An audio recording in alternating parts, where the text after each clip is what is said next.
ni siku ya kujenga umoja wetu, ni siku ya kudai majitoleo yetu katika umoja, katika kujenga umoja hapa duniani au katika kujenga imani, mshikamano. Tunakumbushwa tena tujenge katika mambo makubwa matatu: tujenge kiimani, tujenge kimatendo na tujenge kimatumaini. Imani moja, tumaini moja na upendo mmoja.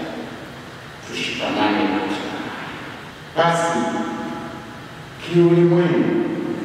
Sisi tunapojenga umoja, tunaujenga chini ya uongozi wa Baba Mtakatifu, na tunaujenga kimsingi kupitia hasa yale mashirika ya kipapa ya kimisionari.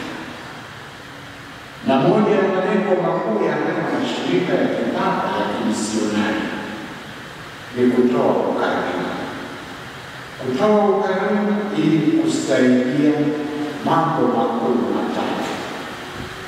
Hayo mashirika yako matatu, na kila shirika lina malengo yake, lakini lengo hili la kutoa ukarimu ndio linapatikana katika malengo yote katika haya mashirika. Kutoa ukarimu ili kusaidia uenezaji wa Injili, uenezaji wa imani. Kutoa ukarimu ili kuchangia malezi ya seminari zetu na nyumba za malezi ya kitawa, na kuchangia pia ukarimu kwa wengine, na hasa vile shirika la Mtoto Mtakatifu, shirika la kipapa la mtoto la kimisionari Mtoto Mtakatifu.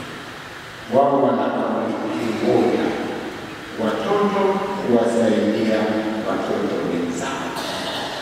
Kwa hiyo hilo lengo la kutoa ukarimu ili kusaidia liko katika mashirika.